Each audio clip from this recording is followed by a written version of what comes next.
Gentlemen? Good day, ladies and gentlemen. Cyclone Duke here once again with some TF2 gameplay as the Demoman on Thunder Mountain, using the Loch and Load, the Charge and Targe, and our favourite melee, the Pan. Melee, hell, I don't know, I'm not French. Got a nice Loch and Load on that medic. Tried to go for this soldier here, but Pyros tried to push me off the edge, but I just cannot get back to base, even with that Loch and Load to help me out against the fire damage. So typically when I play demo, I just go, basic demo, basic sticky launcher, basic, stickies, pipes, and a melee, maybe the caber. I've been trying out this loadout recently though, with the Loch and Load, the Charge and Targe, and sometimes the caber, sometimes the Pan, but I'm finding it awesome. I'm finding that when I'm using the Loch and Load, and I'm really just, I picked it up to try and learn how to land my pipes a bit, get direct hits on them a bit better, so I could actually just hit people in their gut rather than let them roll around. This is an absolutely painful experience here, trying to get away from this scout after dying to those pyros. I don't want to die again so soon. And I'm finding that the charging targe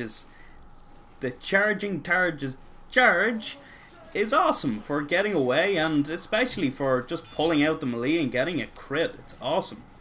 I don't miss the sticky launcher really, because I'm just spamming the hell out of the Loch and Load. And even though, the pipes don't roll around and you're going to spend a lot of time spamming and not hitting anyone, when those things hit, they hit hard. Just like 3 sentries in the side room. What's up with that? Basically, I try and make it my goal here for this game to try and kill those damn sentries. It's very difficult though. The red team has multiple medics too, I think, and they are just defending like hell, and it is hard to push up that ramp.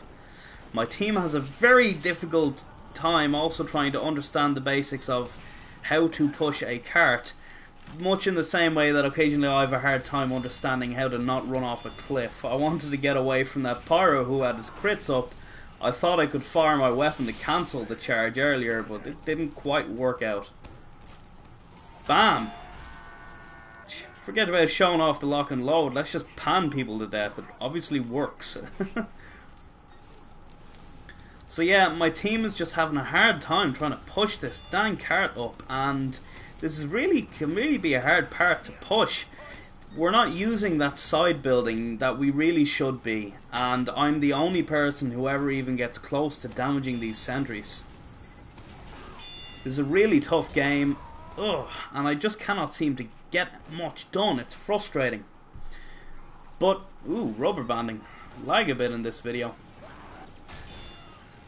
Now I'm going to try and get this medic, and boom, beautiful pipe. I do find that the Loch and Load's pipes are much easier to land than the regular ones. And if you're trying to learn how to land your pipes, give the Loch and Load a shot. It does have a different feel to it, much like the direct hit. The Loch and Load pretty much is the direct hit for the Demoman. The pipes travel faster, you're supposed to hit people right in their gut, boom.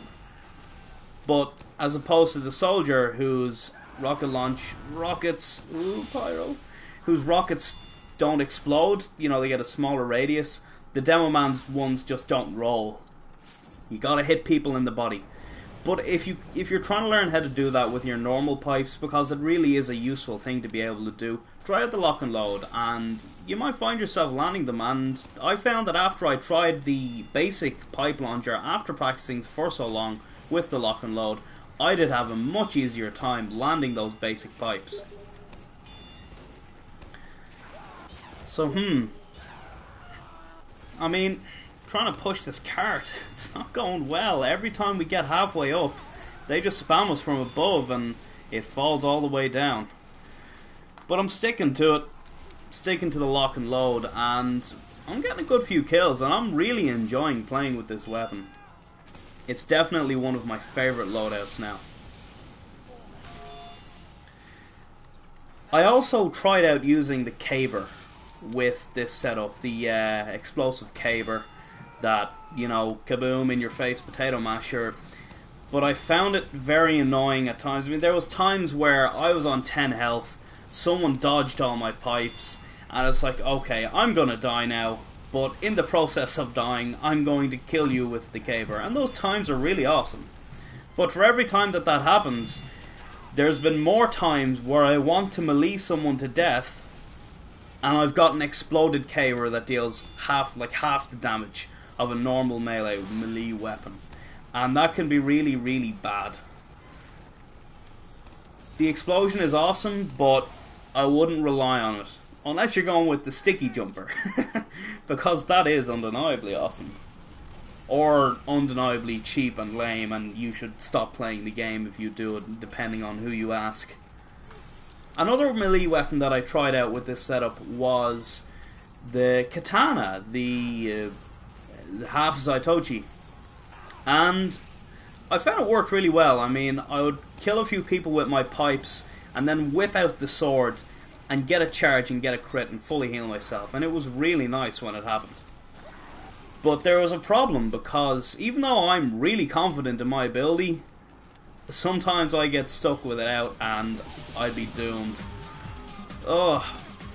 Hard game here. God, I did well, but you know, sometimes you do well but you lose anyway.